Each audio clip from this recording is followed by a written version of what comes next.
Bienvenue dans Nos Champions à travers le monde, votre source d'informations sur les sportifs haïtiens qui évoluent à l'étranger. Cette semaine, vos athlètes ont brillé à l'international. Nous parlerons de l'incroyable médaille remportée en taekwondo, un moment historique qui donne des frissons. Nous passerons en revue les performances exceptionnelles de vos basketteurs qui ont grimpé au classement de la Fédération internationale de basketball et qui se sont distingués dans le basket à 3. Bien entendu, nous ne manquerons pas d'évoquer l'équipe féminine de football. Et nous ferons le point sur leur forme actuelle et évoquerons les absences à venir pour l'événement tant attendu, la Coupe du Monde féminine. Du côté des hommes, nous reviendrons sur l'élimination amère des Grenadiers de la Gold Cup. Mais il est important de comprendre les sentiments des joueurs et d'écouter leurs paroles après cette déception. Malgré tout, vous constaterez qu'ils sauront vous redonner espoir. Nous consacrerons également une partie de notre émission au bodybuilding et au fitness avec l'incroyable exploit de Marie Blanchard. Elle fait maintenant partie des meilleures au monde. Enfin, dans ce numéro de Nos Champions à travers le monde, nous partagerons les déclarations choc d'un ancien international haïtien qui a vivement critiqué un dirigeant et un ancien coéquipier. Celui-ci lui a d'ailleurs répondu. Il va même jusqu'à avouer ne plus supporter les Grenadiers. Restez avec nous pour découvrir ces histoires passionnantes et inspirantes, ainsi que d'autres actualités des sportifs haïtiens qui évoluent à l'étranger. Nos champions à travers le monde commencent maintenant.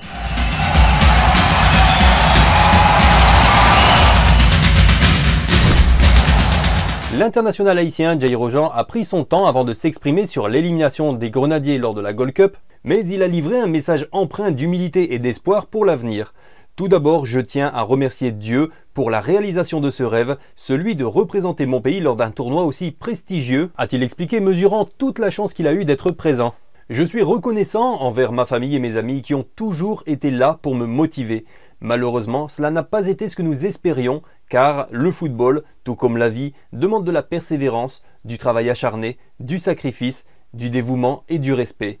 Il est maintenant temps de relever la tête et de continuer d'avancer. Nous reviendrons plus fort, Grenadiers à l'assaut, a-t-il déclaré. C'est l'heure maintenant pour lui de retourner dans son club. Et d'ailleurs, il faut noter que Jairo Jean est le joueur ayant la plus grande valeur marchande au sein de l'effectif du Real Santa Cruz en Bolivie, devançant ainsi l'attaquant bolivien González estimé à 375 000 €. Même son de cloche pour Carlfred Sainté, le milieu de 20 ans, qui évolue aux États-Unis au North Texas SC, s'est confié sur sa première grande aventure avec la sélection haïtienne. Pour lui, il est d'abord question de fierté et il ne compte pas s'arrêter là, cherchant à mener les Grenadiers le plus haut possible. Ça fait mal, nous étions tous dévastés en quittant le camp d'entraînement, mais extrêmement fiers de tous ceux qui ont tout donné pendant tout le tournoi. Ce n'était tout simplement pas notre soirée contre le Honduras. Grenadiers à l'assaut, a-t-il clamé avant de s'adresser aux fans haïtiens.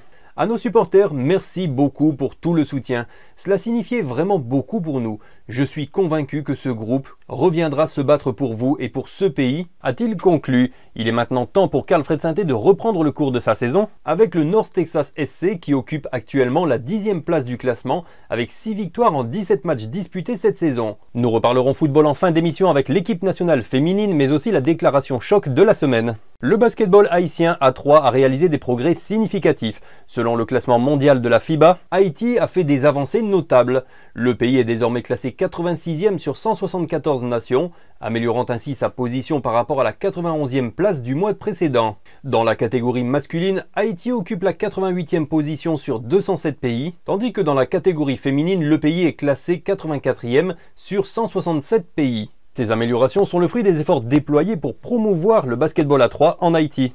Les performances de l'équipe lors des récents tournois internationaux ont également contribué à cette progression. Cependant, il est souligné que le basketball à 3 haïtien pourrait être encore mieux classé si le pays bénéficiait d'un soutien réel de la part des instances compétentes. Alf Ulysse Pellissier, vice-président de la FHB et président de la Commission nationale de basket à 3, a exprimé cette opinion, soulignant que malgré les contraintes, ce classement témoigne des efforts consentis pour développer le basket à 3 dans le pays. Les prochains ajustements du classement seront effectués après les réalisations du mois de juillet et publiés au début du mois d'août, offrant ainsi une nouvelle perspective sur les performances haïtiennes dans cette discipline. Les Jeux d'Amérique centrale et des Caraïbes 2023 sont en train de sourire à Haïti et cette semaine apporte des nouvelles passionnantes à annoncer. Grâce à la star haïtienne Alia Shipman, Haïti vient de remporter sa première médaille depuis le début de cette compétition tant attendue. Cette victoire est une grande réussite pour la délégation haïtienne. Son dévouement, son talent, Sa persévérance ont été récompensées et nous les félicitons chaleureusement pour cette performance exceptionnelle. Le taekwondo en Haïti est en plein essor et cette médaille marque un moment important dans l'histoire de ce sport dans le pays. C'est une source d'inspiration pour les jeunes filles notamment qui aspirent à pratiquer cette discipline et cela ouvre la voie à de nouvelles réalisations pour les équipes haïtiennes dans le futur. Bravo encore à Lia Shipman pour cette médaille bien méritée, mais elle n'est pas la seule. De son côté, Avali a remporté une victoire éclatante contre la vénézuélienne Jaroli Castellanos 2-0 lors de ces mêmes Jeux d'Amérique centrale et des Caraïbes 2023. Elle s'est donc brillamment qualifiée pour les demi-finales. La Fédération haïtienne de taekwondo a adressé un message chaleureux à sa protégée. Félicitations Ava, tu portes haut nos couleurs, nous continuons à te soutenir, peut-on lire dans une publication. Et en demi-finale, tenez-vous bien, la belle aventure a continué. Avali l'a emporté face à la portoricaine Naishka Roman 2-0. Une victoire impressionnante qui l'a propulsée jusqu'en finale. Malheureusement, elle a perdu son duel mais rapporte quand même une très belle médaille d'argent au pays. Voici maintenant un sujet des plus étonnants. Marie Blanchard a réussi l'incroyable exploit d'obtenir sa Procard, décernée par la Fédération internationale de bodybuilding et de fitness. Elle a rempli les critères requis et obtenu le statut de professionnel dans ce domaine. Cette carte représente une reconnaissance officielle lui permettant de participer aux meilleures compétitions du monde organisées par l'IFBB. C'est une étape importante et prestigieuse dans sa carrière, symbolisant sa réussite et son aptitude à rivaliser avec les meilleurs athlètes de ce sport au niveau professionnel. Marie a exprimé sa gratitude envers son entraîneur déterminé, Shane Yogli, qui l'a poussé au-delà de ses limites en déclarant « Je suis submergé de gratitude en réfléchissant au voyage incroyable qui m'a mené jusqu'à ce moment. Obtenir ma Procard IFBB est un accomplissement que j'ai attendu depuis longtemps et qui n'aurait pas été possible sans les conseils de mon entraîneur qui m'a poussé au-delà de mes limites, surtout lorsque j'étais près de perdre espoir », a-t-elle déclaré. Marie, qui a longtemps rêvé d'être mannequin lorsqu'elle était enfant en Haïti, a finalement atterri dans le monde du bodybuilding et du fitness dans un concours de circonstances. Son objectif initial était simplement de perdre du poids et de tonifier son corps à l'âge de 28 ans. Mais après un an d'entraînement et de transformation de son corps, elle a décidé de se lancer dans une compétition de bodybuilding. Et 10 ans plus tard, elle a finalement obtenu cette reconnaissance incroyable, marquant ainsi une étape significative dans sa carrière. Cette réussite témoigne de la détermination et de l'engagement de Marie Blanchard envers son sport, ainsi que de sa capacité à transformer ses aspirations en réalité. Sa persévérance et son travail acharné ont porté leurs fruits, lui permettant d'atteindre les sommets dans le monde du bodybuilding professionnel. C'est une inspiration pour tous ceux qui poursuivent leurs rêves, montrant que rien n'est impossible avec dévouement et passion. On revient au football avec Michael Cantave, l'international haïtien aux 11 sélections, a franchi une étape décisive dans sa carrière en rejoignant le Vancouver FC. Après avoir quitté le Cavalry FC, où il a passé un temps précieux, Cantave s'apprête à découvrir son 14e club à seulement 26 ans. Le transfert du joueur haïtien a été accueilli chaleureusement par le club qui renforce ainsi son secteur offensif. Depuis son arrivée au Cavalerie, Cantave a vu sa valeur sur le marché des transferts passer de 50 000 à 100 000 euros. Cette progression témoigne de son influence remarquable sur le terrain et de son impact croissant. La décision de Cantave de rejoindre le Vancouver FC marque un tournant significatif dans sa carrière tumultueuse, caractérisée par de multiples expériences parfois décevantes. Sa présence dynamique et son jeu habile promettent d'apporter une contribution significative à l'équipe. La passion, la détermination et le talent de Cantave pourraient faire de lui une figure importante pour le club. D'ailleurs, il a déjà joué 78 minutes avec sa nouvelle équipe lors de la récente défaite contre York United. Un élément positif est à souligner, et c'est sa titularisation dès sa première apparition, une belle marque de confiance. Il a été remplacé après 78 minutes de jeu, montrant des promesses dans sa capacité à s'intégrer rapidement dans le système de jeu de l'équipe. Avec son expérience sur le terrain, Cantave est prête à apporter sa contribution et à se démarquer au sein du Vancouver FC. Les supporters peuvent se réjouir de voir évoluer ce talent haïtien qui ne manquera pas, on l'espère, de faire briller les couleurs de son nouveau club.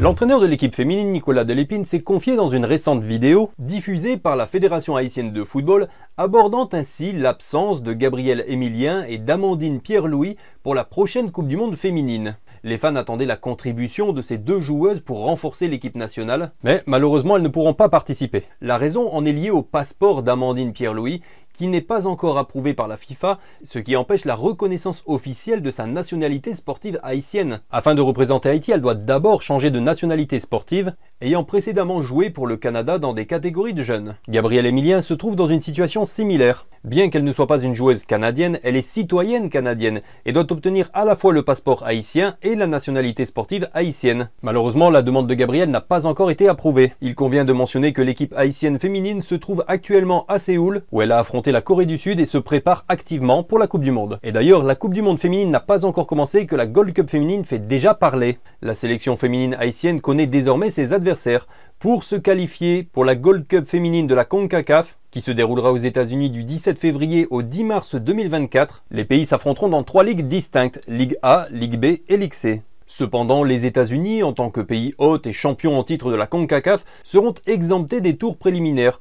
De plus, le vainqueur du match de barrage pour les Jeux Olympiques de Paris 2024 entre le Canada et la Jamaïque bénéficiera également d'une exemption pour cette compétition. Dans le cadre des éliminatoires de cette compétition, les Grenadières évolueront dans la Ligue A groupe C, où elles affronteront les équipes du Costa Rica et de Saint Kitts et Nevis. Les rencontres de chaque groupe se dérouleront pendant les fenêtres internationales féminines de la FIFA en septembre, octobre et novembre 2023. Ces matchs décideront des équipes qui se qualifieront pour la Gold Cup féminine, offrant ainsi une nouvelle occasion aux talentueuses joueuses haïtiennes de participer à un tournoi de premier plan. C'est quand même une étape cruciale pour le football féminin en Haïti, qui offre une possibilité de briller et de représenter fièrement le pays. Les Grenadières devront se préparer et donner le meilleur d'elles-mêmes pour se qualifier pour la Gold Cup. Cela montrera également au monde entier les progrès réalisés par le football féminin haïtien, surtout après la Coupe du Monde qui s'annonce pleine de promesses. Et on termine avec Kervens Fils Belfort qui vide son sac et tire à boulet rouge sur un dirigeant et un joueur de la sélection. L'ancien joueur de Kelantan en Malaisie n'a pas mis de gants pour expliquer pourquoi il ne supporte plus la sélection haïtienne. En pile ancien joueur ou qui pas jamais chauffé Haïti, c'est pas vle yo pas ta vle, c'est dirigeant yo qui fait yo rayi équipe là. Parce que depuis moun pas vle ouais bien pour ou pas ka ouais moun sab souris devant ou. M'a dit tout ça que soukem. Après ça, faut que moi réconcilie avec sélection. Parce que moi c'est yon grenadier pour la vie. Pas moun qui connaît j'homme souffri, le moi pas qu'à chauffer, poids payim à cause de volets ça yo. Dirigeant tape Makem pour 20 000 $ qualification Copa América parce que c'est moi qui t'ai tête groupe qui tape revendiqué pour joindre Kobla. L'ancien international haïtien a ensuite confié une affaire de vol d'un maillot d'Haïti dans le vestiaire. D'après lui, l'auteur du larcin aurait ensuite fait pression pour l'exclure de la sélection haïtienne. Ça que fait m'pi mal, yon joué tes volé yon maillot sélection 1. C'est moi qui pas te fait le voyer l'aller la Kylie, et puis c'est même Nexa qui a le mandé mettem dehors. Dirigeant Relem, l'idi nous pape jam relo dans sélection encore, parce que gayon joueur qui dit depi ou là li pape jam vini. M'dil pas de problème, fais ça qu'à bon pour jouer, eh bien bagne missier ballon pour le jouer, pour payer, amis égoïstes. Depuis au fait Haïti, ou en tort a-t-il conclu? Une déclaration qui ne manque pas de faire du bruit, puisque Duquesne Nazon lui a répondu. Lorsque Belfort a évoqué dans une autre publication le fait que Nazon voulait prendre son numéro 9, l'actuel attaquant des Grenadiers a répondu « Au passage, dites à cet imbécile que si c'était pour le numéro 9, pourquoi ai-je joué avec le 20 alors qu'il n'était pas là? Je ne vais même pas débattre avec lui, ça fait longtemps qu'il n'existe plus ce vieillard-là, a-t-il déclaré. » Des échanges surréalistes qui ne manquent pas de faire beaucoup de bruit sur les réseaux sociaux. Et voilà, c'est tout pour ce numéro. J'espère que vous avez pris beaucoup de plaisir à suivre l'actualité des sportifs haïtiens qui évoluent à l'étranger. Je vous retrouve la semaine prochaine pour un nouveau numéro de Nos Sportifs à travers le monde. Portez-vous bien.